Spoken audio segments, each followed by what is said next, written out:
So let's go back over to the main part of the app. And so we're going to scroll down here. Let's look at the schedule. That's a good place to start.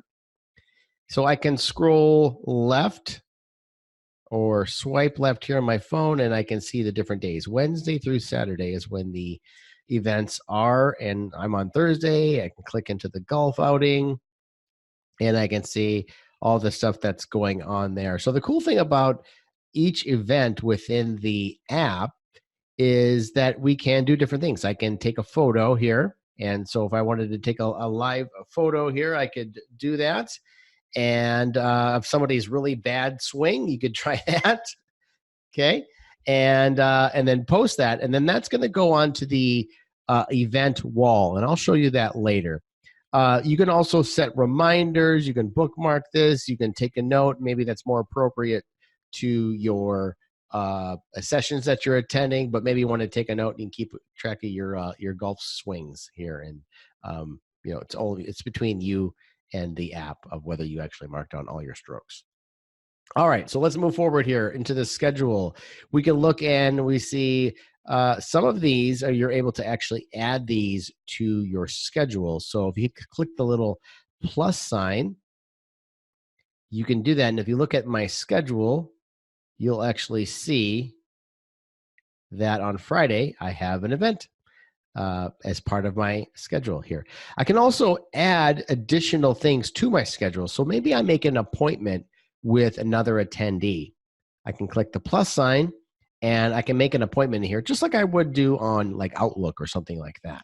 Okay, it's got reminders and everything.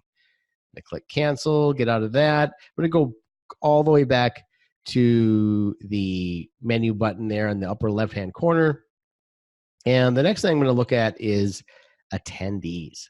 Now, this is pretty cool. Now, you need to be logged in. Remember this. So you want to make sure that you set up your profile completely. So once you're an attendee, so you see in the upper right-hand corner where that person silhouette and the gear button is, click on that and click on Edit Profile. Now, every attendee should do this, and they'll want to go through and add an image. You'll want to make sure your profile is set to public. And then, of course, you want to add your LinkedIn, Twitter, or Facebook to your profile.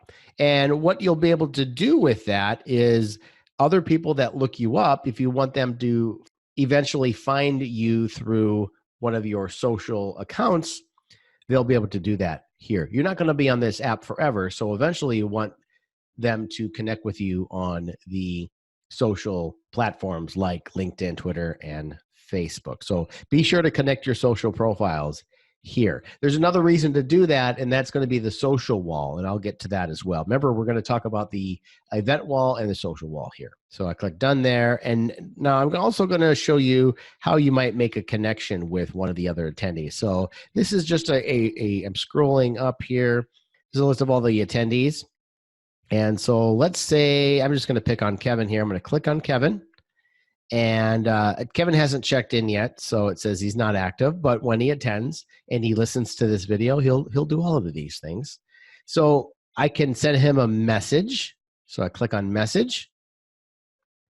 And I can, at the bottom, send him a little note. Now, it's not going to go all the way to his SMS or texting app. It's only within the app here.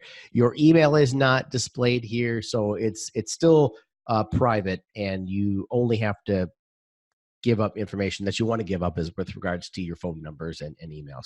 I can also add someone as a contact within the app. So I can share my information with him after. So again, this is permission based. And then I can also set a meeting up with Kevin. So I can also add an appointment. And once you add an appointment here, it's going to obviously show you reminders. It's going to show up in my schedule, which is going to be only viewable and seen by you. Let's get back out and click attendees, and let's go all the way back out to the beginning here. The next thing we want to look at is the sponsors and exhibitors section. So let's click on sponsors first. You'll see a list of all of our sponsors. And of course, you can look them up in the attendee list and set an appointment with them, which we would encourage you to do. Here's their contact information for the person on site, and that shows that they are also exhibiting. Click on sponsors and go all the way back out. Next thing I want to show you are the exhibitors. And the exhibitors have a similar look here in the fact that you can see kind of a profile of who they are. You can see what they do and the fact that they are also exhibiting. And I can also bookmark them. Be sure to look at the speakers, and so you can see who is going to be speaking and see their bio. So if I click on speakers by name, I can see there's Kristen, there's Sam, and I want to know more about Sam, and I can see his bio there. And again, take some notes about his presentation. Take a look at the maps here. Click on maps, and you can get an idea of where stuff is in relation to the convention and all around the area here. So here's a city map, and that's kind of a live map there that you can see where you're at in relation to everything. Here's the meeting rooms. And the cool thing is the meeting rooms are also connected to the schedule. So you want to find out where the Woodrow Wilson room is, there it is. And you can also see all the other events that are in that room. Let's go take a look at that real quick. We're going to go back to the menu here, going to go back to the schedule. And I'm on Thursday, and I'm going to the opening dinner event. And it says lower atrium at the top there. See that little map pin? I'm going to click lower atrium. And if I want to know where the lower atrium is, it's going to show me right here. So I can see, oh, it's right by the pool. All right, cool. So you can see where everything is in relation to the schedule. And then if the room has multiple events, it's going to show you each other event that is in that particular room. So now let's talk about the event wall and the social wall. I'm going to click on activity feed. And on the left, you'll see event feed. And on the right, you'll see social wall.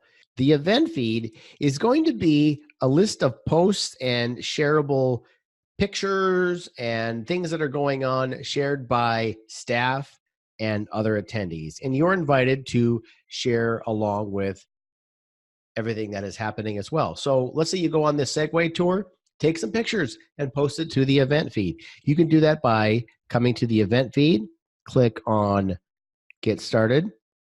You can add a photo and type a little note and then click Share. And it will show up on your event feed, and that will be visible by everyone.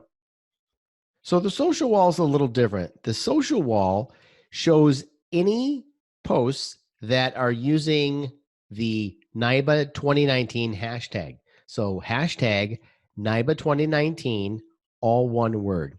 If you tweet or post to that hashtag, then your post will show up on the social wall. So just kind of in review, the event feed is internal only and is only for posts that you want to keep within the attendee crowd. The social wall is to help share what's going on at the conference to all of your friends who aren't here and all of your contacts. So let's click on one of these. Let's click on this particular tweet, and it's NIBA, the staff, posting about the national convention, and you can see that they have used the NIBA hashtag, and because they've done that, it's showing up on the social wall. So I encourage you to help get the word out about NIBA, the annual convention, and the good time that you're having, and share it with your network.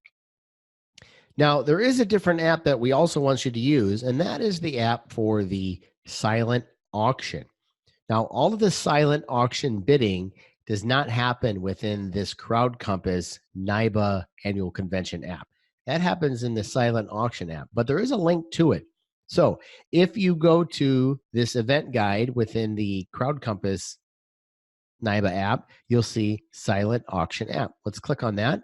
And that's going to give you some instructions about how to get that. So you want to go here. I'm going to zoom in, and it says download the hand bid app. And so getting that is going to be very similar to how you got this app, right? It's going to be going to the app store that is for your phone, downloading that, setting up an account. So we encourage you to also download the silent auction app hand bid.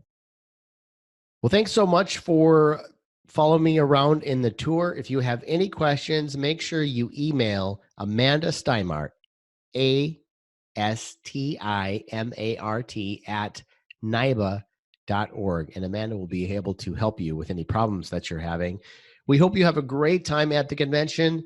Please do also download the Silent Auction app, which is the hand bid. And I encourage you to click on anything that I did not talk about and play around. Trust me, you're not going to be launching any missiles with anything that you push here. So don't worry, you won't break it. Have fun and good luck.